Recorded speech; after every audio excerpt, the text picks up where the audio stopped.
Com Jesus, pode dar uma salva de palmas para ele nesta noite, louvado seja Deus.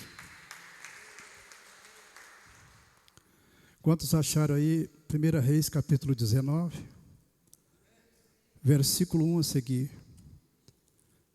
Versículo 1 a seguir.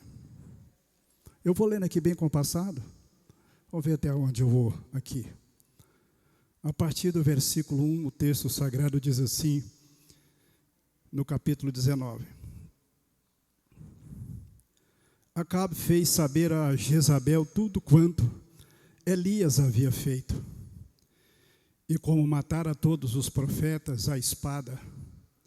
Então Jezabel mandou um mensageiro a Elias a dizer-lhe: façam-me os deuses como lhes aprouver, se amanhã a estas horas não fizer eu a tua vida como fizeste a cada um deles. Temendo, pois, Elias levantou-se para salvar a sua vida e se foi, e chegou a Bérseba, que pertence a Judá, e ali deixou o seu moço. Deixou o seu moço Geazi.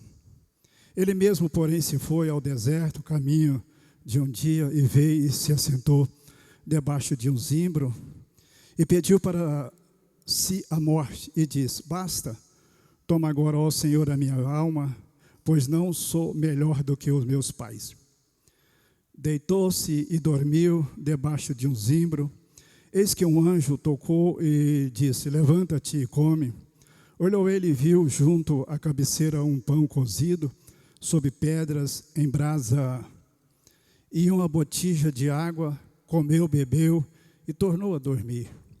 Voltou segunda vez o anjo do Senhor e tocou-lhe e disse: levanta-te, come, porque o caminho te será sobremodo longo.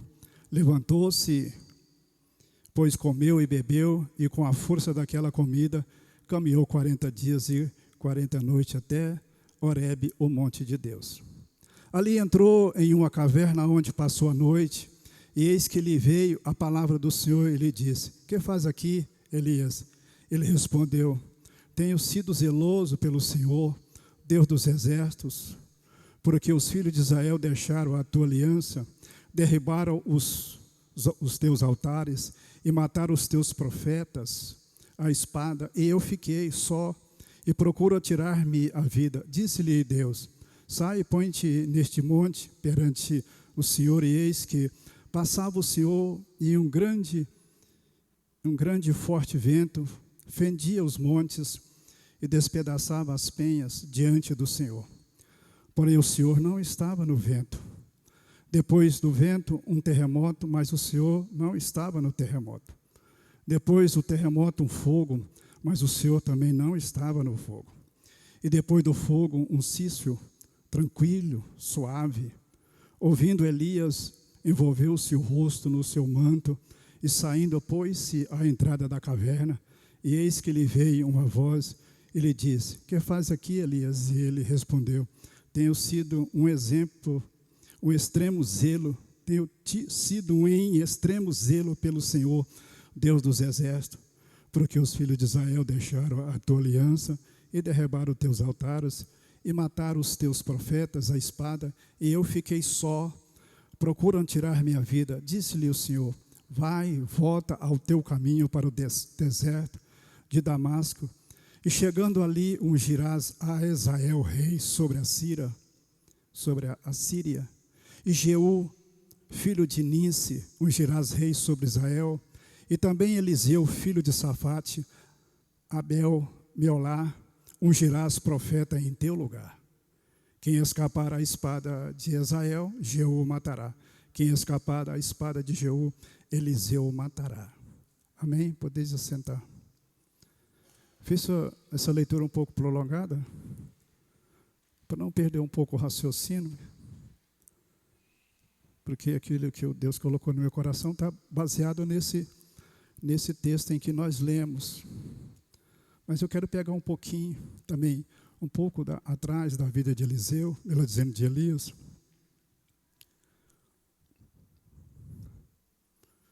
Elias, ele profetizou no Reino do Norte, capital Samaria. por um bom período. E naquela época a nação de Israel, o Reino do Norte, estava vivendo uma crise muito grande. Se nós pegarmos o contexto,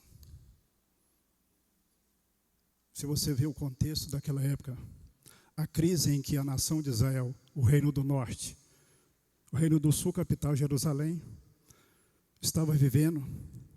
Se você pegar o contexto daquela época e trazer para o contexto de hoje, é mais ou menos igual. Se você pegar o contexto de hoje, nós estamos vivendo no nosso país e no mundo, mas especificamente no nosso país, e levar para o contexto daquela época, mais ou menos igual. A nossa nação hoje passa por uma crise imprecedente, crise política, crise moral, crise ética, imprecedente. Nós nunca vimos na nossa nação, pelo menos enquanto eu existo, entendo um pouco, nunca vi o nosso país passar por uma crise tão avassaladora como nós estamos vivendo nos últimos dias. É de deixar a gente um pouco preocupado. Crise política, ou seja, quando eu digo política, os três poderes da nação, o judiciário, crise total. O legislativo, o Congresso, composto por 503 deputados e 81 senadores. O Planalto Central, composto pelo nosso presidente também. Se pegar os três poderes, nós estamos vivendo em crise. A crise moral, crise ética, corrupção e riba de corrupção. E por que não falar também de crise espiritual? Estamos vivendo também uma crise espiritual avassaladora no nosso país. Crise espiritual no sentido de esses três poderes. Alguns irmãos, alguns crentes, alguns pastores têm alguns cargos lá, mas pouco pode fazer. Então a nossa nação passa crise moral, crise ética, crise política e crise espiritual. Você pode dizer, mas a igreja está bem no Brasil. Está não, irmão. Em alguns lugares do país a igreja vai até razoavelmente bem. Em outros lugares não. Passamos por um momento de muito debate político e também debate teológico nas redes sociais. Acho até bom alguns debates que traz conhecimento, mas alguns debates é só mesmo para denegrir o conhecimento do outro, denegrir aquilo que o outro pensa. E por que não dizer que alguns escândalos na televisão, no noticiário de pastores, ou de crentes, ou de alguns obreiros que estão no noticiário, homens que eslargaram esposa, homens que... por aí vai. Não vou entrar muito no assunto. A nossa nação passa por uma crise avassaladora. A igreja também passa, porque a igreja também está vivendo esse contexto em que a nação está vivendo. Aí se você for lá para a época de Acabe, que era rei, a nação de Israel também passava por essas crises. A nação de Israel, no tempo de Acabe, era semelhante ao nosso país. A nação de Israel naquela época, comandada por rei Acabe, louvado seja Deus, Acabe foi o 7º rei da nação de Israel, o Reino do Sul. Antes dele, 6 reis governaram até ele. Tiveram 19 reis. A nação de Israel do norte tiveram 19 reis. Por um período de 220 anos, governaram a nação do norte, cerca de 19 reis. O rei Acabe é o 7º rei da dinastia do Reino do Norte. Antes dele, 6 reis. 2 reis foram mortos, assassinados. E um foi suicidou-se. Desses 220 anos em que a nação de Israel existiu, que passou 19 reis, todos os 19 reis não tiveram uma comunhão bonita e lícita com o Senhor. Todos os 19 reis da nação de Israel, Reino do Norte, não tiveram comunhão com Deus. Muitos deles prevaricaram, inclusive o pior deles, que é o rei Acabe. Agora você imagina, uma nação em que Deus era o comandante, em que Deus tirou aquele povo durante 220 anos, 20 reis, 19 reis passaram, e nenhum deles andaram com Deus como Deus desejava que andasse. O contexto está mais ou menos igual na nossa nação.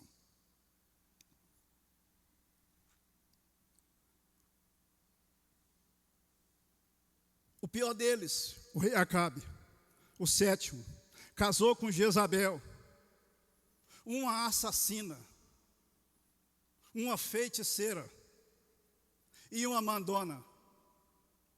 Acabe era capacho dela, pau-mandado dela. O que ela falava, o Acabe aceitava. Agora você imagina, a nação de Israel, distanciada de Deus, desviada dos caminhos do Senhor, um rei frouxo, um rei que não tinha comunhão com Deus, vai casa com a Síria, com uma mulher da Síria, se eu não estiver enganado, louvado seja o nome do Senhor, o Acabe, e ela era feiticeira, ela era mandona, e além disso tudo, ela era assassina. Era o diabo, Lúcifer, encarnado no corpo de uma mulher. Segundo os historiadores dizem que a Jezabel, louvado seja Deus, a mulher de Acabe, era o próprio Satanás incorporado na vida de uma mulher. Mais ou menos um anticristo, irmão. Temos a Trindade Santa, Pai, Filho e Espírito Santo. Durante a grande tribulação, a Trindade satânica também vai governar. O falso profeta, o anticristo e o próprio Satanás vai entrar dentro do anticristo. Quem vai governar durante a grande tribulação não é literalmente o anticristo, ou seja, uma pessoa, é o próprio Satanás que vai entrar dentro dele e vai comandar esse mundo por um período de 7 anos. Assim era Jezabel.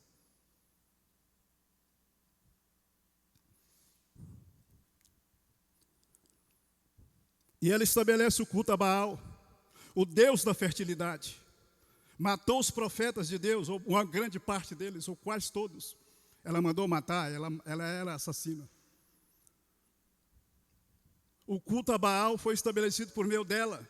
Agora você imagina uma nação que tinha tudo para adorar, se curvar diante de Deus. A nação de Israel se desvia da presença de Deus e vai adorar um Deus da fertilidade, o Deus Baal. Um Deus em que eles clamavam que chovesse, e porque segundo o pensamento, segundo a crença, o Deus Baal era o Deus da chuva. E aí a nação de Israel passou a acreditar no Deus Baal. Aí Deus vai e fecha a janela do céu para que não chova por meio do profeta Elias. Esse era o contexto. Aí Deus chama um homem de uma cidade nenhuma, praticamente, e não tinha conhecimento. Um vilarejo era a cidade da onde vem Elias, chamada Tisbe. Era uma cidade obscura, desconhecida, um lugar nenhum, chama um ilustre desconhecido. Elias não tinha linhagem sacerdotal. Elias não passou por nenhuma escola de profeta. Era um homem desconhecido, um lugar desconhecido. E aí Deus para chamar a atenção de Jezabel e do rei Acabe, chama um homem que não aparece, que não tinha aparecido, que não era nada, que não era ninguém, para confrontar o rei Acabe cara a cara. E Jezabel.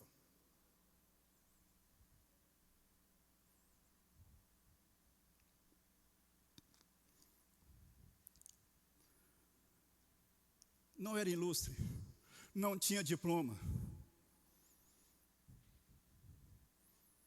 não tinha nada, não tinha. Elias aparece do nada, não tinha nome, não tinha nada. Não tinha tietagem na vida dele, como nós estamos vendo hoje, em riba dos púlpitos do Congresso. Não tinha. Não tinha holofote em riba de Elias. Muito pelo contrário, ele foi chamado para confrontar o rei daquela época.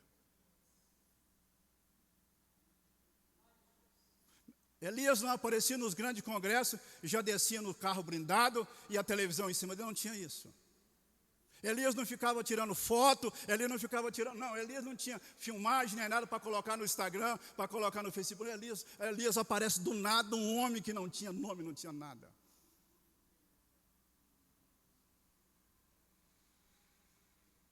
Elias aparece mais ou menos como Maria. Quando o anjo Gabriel foi lá a notícia do nascimento do Messias. Deus disse, vai lá numa cidadezinha por nome de Nazaré, cidade nada, a Bíblia fala cidade, mas era um vilarejo com aproximadamente 300 a 400 pessoas moravam naquela cidade. E aí o anjo Gabriel disse, salva a agraciada do Senhor, o Senhor é contigo. Ela se assusta, mulher simples, de uma cidade simples, de um vilarejo simples, mas Deus, quando quer chamar, Ele chama, não chama do palácio, Ele não chama lá do congresso, Ele chama do lugar simples, para que o nome dEle seja glorificado nessa terra. Louvado seja o nome do Senhor. Às vezes a gente acha que Deus vai chamar lá no palácio, Deus vai chamar lá no setor Jaó, Deus vai chamar lá. Não, Deus chama aonde as pessoas são simples, o bairro é simples, na beira de um córrego, para que o nome dEle seja glorificado. Aí o anjo chega e dá um recado para ela e disse, ela se assusta, o anjo disse, não se assusta, eu estou conjecturando. De ti nascerá o Salvador, o Messias, salvará o mundo, salvará o teu povo. Ela recebe o anjo Gabriel, irmão. Conversa com o anjo Gabriel. Entrega o recado para ela. E o anjo Gabriel, ao sair, ela não corre atrás do anjo Gabriel. Não, espera aí que eu preciso tirar uma foto com o senhor. Preciso tirar uma foto. Não. Ela não quis tirar foto com o anjo Gabriel. Eu estou conjecturando. Assim era Elias. Apareceu do nada, sem holofote, sem nada. Sem tietagem, sem nada. Marias não disse, não, Gabriel, não vai não, que eu preciso tirar umas 10 fotos, que eu preciso colocar no meu Facebook, porque o povo precisa ver que você esteve aqui na minha casa. Não. Cumpra em mim, a serva do Senhor, a vontade dEle. Ramantio e manachurimi cantaramanaias.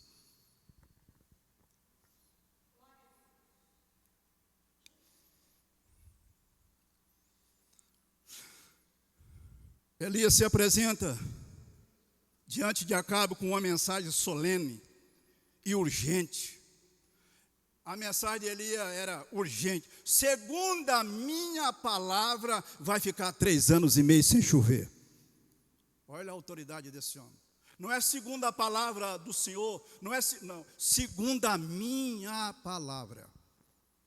Já bate de frente com o Baal, porque era o Deus da fertilidade e era o Deus da chuva. Por que Elias diz, segundo a minha palavra e não segundo a palavra do Senhor? O homem era cheio da graça, irmão. O homem era cheio do Espírito Santo. O homem tinha a graça de Deus. Chamado de um lugar nenhum, um homem totalmente desconhecido, mas quando ele entra em cena cheio da presença de Deus. Aponta o dedo para Acabe e diz, segundo a minha palavra, vai ficar 2 anos e meio sem chover. E não choveu mesmo. Sabe por que Elias falou segundo a minha palavra? Porque antes de falar com o rei Acabe, ele falou com o rei dos reis. Antes de se colocar de pé diante do rei, ele se colocou de joelho diante dos reis e Senhor do Senhor para toda a eternidade. Aí a mensagem do homem tinha impacto. Porque antes de falar com o homem, antes de falar com os homens, antes de falar com o rei, ele falava com o dono de todas as coisas, de todo o universo.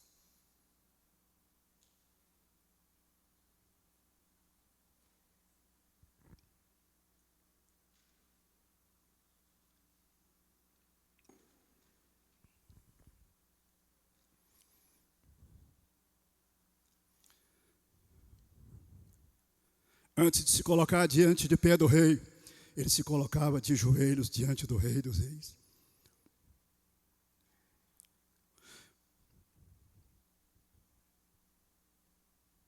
Aí eu quero entrar nesses versículos que nós lemos. Elias era um homem semelhante a nós. Eu quero falar da depressão de Elias. Sua estafa.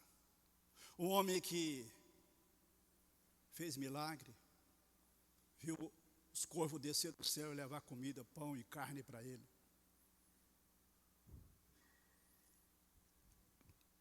Um homem que fez vários milagres. Mas Elias era um homem igual a nós. Ele era um homem semelhante a nós. Teve medo. Agora você imagina um homem que é chamado do lugar, ninguém conhecia, não tinha o seu nome na história. Faz a mensagem, o impacto que ele teve. Descer fogo do céu. enfrentou os profetas de Baal, os 450. Orou ao Senhor depois do meio-dia, e o fogo desceu do céu. Fogo desceu do céu. E ele mandou, pega todos. 450 profetas de Baal, ele matou a espada. Segundo o historiador, diz que matou mais 400, porque os 400 profetas de Acera também estavam presentes. Mas o texto não diz que eles foram mortos, mas os 450 foram mortos. A espada a mando do profeta Elias.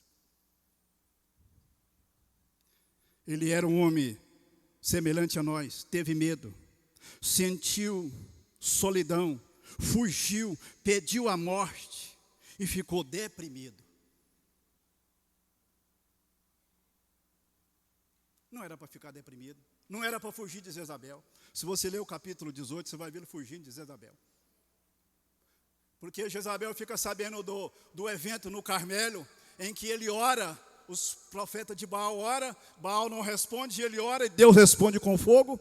E aí o fogo vem e lembra como tudo aquilo ali. E aí os profetas de Baal começam a sair, ele diz, pega todo mundo, não deixa escapar ninguém. Pegaram e mataram todo mundo. Aí Acabe, que era um frouxo, que era um mole, não tinha autoridade de Deus, contou para Jezabel. Jezabel, assassina, disse, mandou um recado para Elias, disse, amanhã a essas horas você está morto. Como você fizeste aos profetas, vou fazer a ti. Teve medo, sentiu solidão, fugiu e pediu a morte e ficou deprimido. Mas também aprendeu a viver na presença de Deus.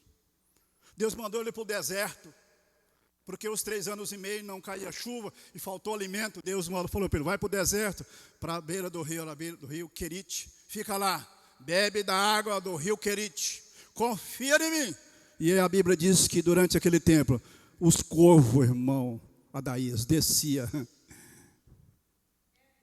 Aleluia, compõe carne para ele. Ele viu tudo isso. Os corvos descer, compõem água para ele. Ele bebia da água do rio, que não tinha secado. E ele viu os corvos. Mas chegou nesse dia, ele teve medo. Fugiu. Saiu correndo. Você imaginou? Um homem de Deus, cheio da graça, confrontar o rei, entrar no palácio e falar cara a cara com o rei. Jezabel ouvindo. De repente ele sai correndo. É frágil, irmão. Somos limitados. Todos nós. Teve medo, também temos nossos medos, temos as nossas angústias. Todos pecaram, destituídos estão da glória. Ei, o pecado original afetou toda a humanidade. As mazelas do pecado original entrou no seio da humanidade. Guerra, briga, contenda, enfermidade, câncer, depressão, todo tipo de enfermidade veio na vida do homem por causa do pecado original. Todos nós fomos acometidos por isso. Não tem como fugir. Não tem como correr. Elias entra em estado de depressão. O próprio rei Davi entra. Salmo 116. Cordéis de morte me cercaram até a morte. O próprio Jesus passou por isso. O próprio Jesus no Monte das Oliveiras, orando. Se possível, passa de mim esse cálice. O cálice era a morte, irmão. Era a morte de cruz. A Bíblia diz que ele soou, o seu suor era gotas de sangue. Hematredose. Só 3 pessoas, segundo a história, passaram por que Jesus passou. 2 pessoas, se não me engano, uma mulher e um homem, e Jesus, chamado-se hematridose, suar sangue pelos poros da veia. Sabe o que é? É um estado de depressão profunda, de angústia profunda, em que a corrente sanguínea acelera nas artérias e ela entra nas veias pequenininhas e ela arrebenta e sai pelos poros do seu corpo. Jesus passou por mim e por você, orando e buscando a face do Senhor, para eu e você estar aqui nesta noite, para adorar e glorificar a Ele na beleza da tua santidade. Aí você pode dizer, mas Jesus é Deus, como que Ele passou? Ei,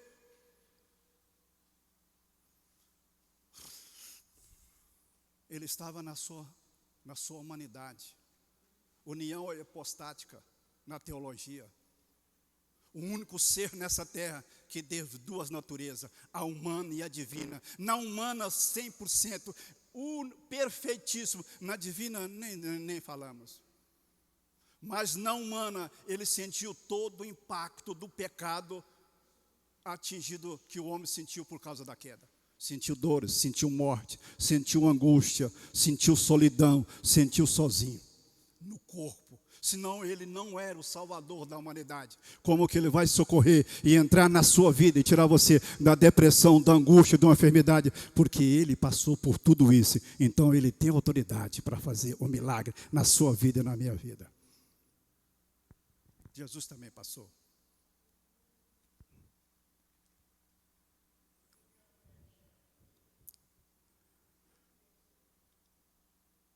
Alguém está falando alguma coisa? Pode falar.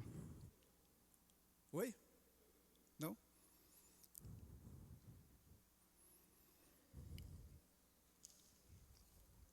Entrou em estado de depressão. Elias não era um super crente, nem era um super homem, mas aprendeu lá no deserto. Depois do deserto, ele foi para a fornalha. Deus disse, sai do deserto e vai para Serepta. Serepta significa fornalha. Lá você vai ser alimentado por uma viúva. O grande homem, sendo alimentado por corvos, sai de lá, vai para a fornalha, Serepta, sendo alimentado por uma viúva. Mas debaixo da graça de Deus, debaixo da unção de Deus. Louvado seja o nome do Senhor. Todos nós passamos por intempéries, todos nós passamos por luta, todos nós passamos por dificuldade. Você pode glorificar a Deus nesta noite, louvado seja o nome do Senhor. Quantos estão entendendo, pode dizer amém, louvado seja Deus. Elias não era um super crente e nem um super homem. Todos nós podemos passar por que Elias passou, podemos entrar em estado de choque, em estresse, em estado de depressão. É um problema que a igreja não soube tratar, e até hoje ainda não sabe tratar, a questão da depressão. Um crente, uma pessoa cheia do Espírito Santo, pode entrar em depressão, como também pode dar câncer, como também pode dar um problema de câncer, ou um problema de infarto. São doenças tão graves como uma depressão. É claro que aí o diabo vai aproveitar de um estado de depressão elevada e vai colocar pensamento. E muitos vão para o suicídio, muitos tiram sua própria vida, inclusive no meio da igreja. Inclusive no meio da igreja. A notícia não é boa, irmão. Tem muitos obreiros suicidando. Tem muitos pastores tirando a sua vida, porque entra em estado de choque. Elias passou por isso. Pode falar, pode ficar à vontade.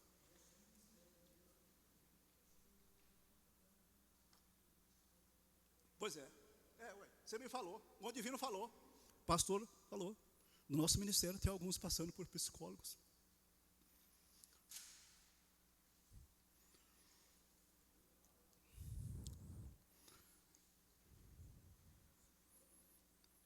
Mas Isaías 53, quem deu crédito à nossa pregação? O nosso irmão Edson Filho pregou. Quem deu crédito à nossa pregação e manifestou o braço do Senhor, porque Ele levou todas as nossas enfermidades, todas as nossas dores e cravou na cruz. E foi isso mesmo que Ele fez, irmão. Fala do resgate do homem, de todas as suas mazelas, de tudo aquilo que o pecado lá no Jardim do Éden causou à humanidade. Aqueles que vão até Ele são aliviados de todas essas mazelas. Mas o ápice daquele texto não é nessa vida. O ápice daquele texto é o dia do arrebatamento.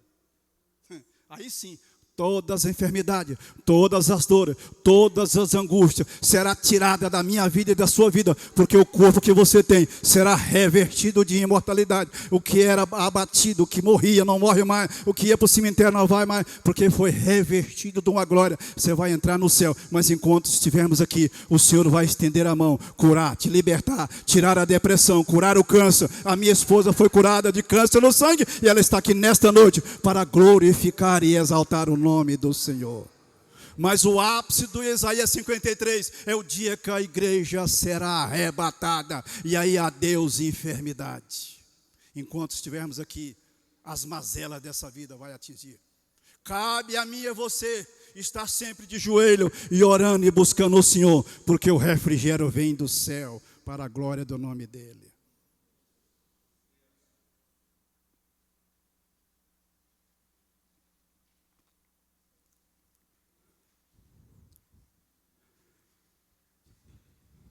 Elias foge, vai para uma caverna, fica lá.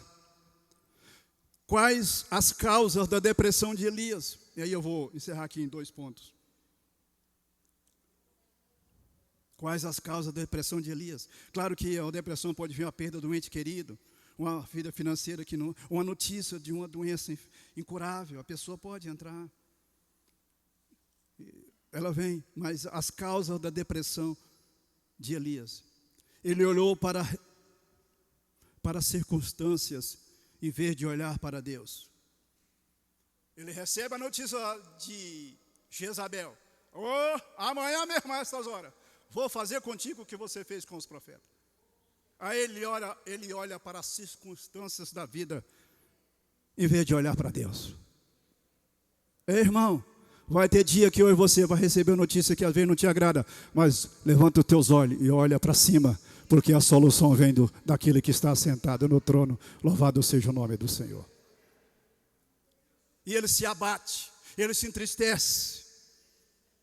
Em vez de olhar para Deus, em vez de olhar para aquele que o chamou e o manteve vivo lá no Queribe e o alimentou, e aí ele será, e vai acontecer, ele treme nas bases. Um homem cheio da unção, um homem que orava dia e noite, está em estado de estafa e depressão. Também podemos passar por isso. A vida dele não dependia.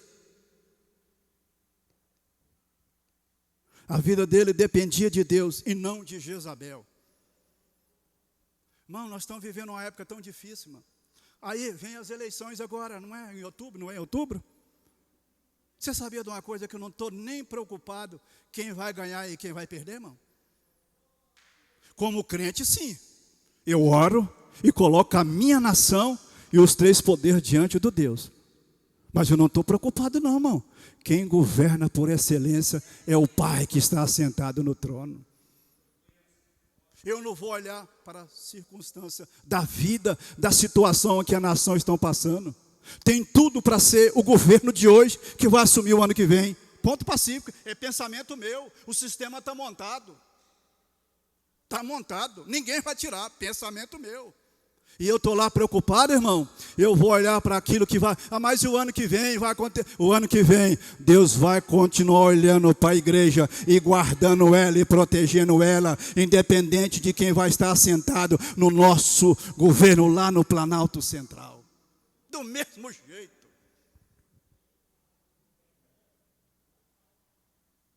É claro que eu sou conservador, que eu tenho os meus princípios, a minha ética, a minha moral. E eu não vou votar em qualquer um. E eu vou votar naquele que tem princípios, segundo os meus princípios, ou então eu não voto.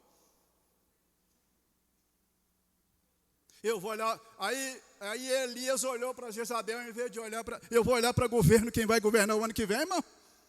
Eu estou lá preocupado com quem vai sentar lá na cadeira, irmão? Eu vou ter que trabalhar forçado, trabalhar, sair cedo para o meu trabalho, voltar para o meu trabalho, abraçar minha esposa, sentar na mesa e adorar a Ele do mesmo jeito, independente de quem vai estar sentado na cadeira, se é uma Jezabel da vida ou se é outro. Você pode dar um glória a Deus nessa noite? Louvado seja o nome do Senhor.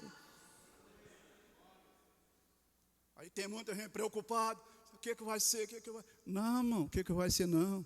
Aí entra em estado de choque, não dorme de noite, levanta de madrugada, acende as lâmpadas, vai lá para a cozinha, toma café, aí toma café e que não dorme mesmo.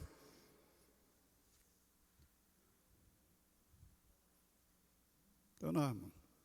Estou olhando para Deus.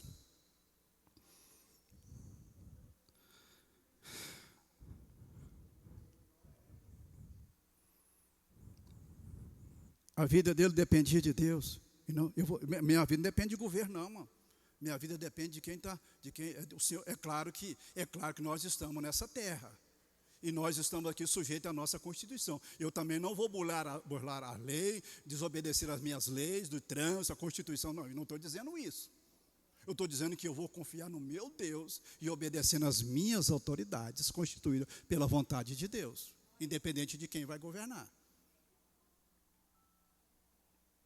Ele se afasta segundo, ele se afasta das pessoas na hora que ele mais precisava que as pessoas estivessem do lado dele.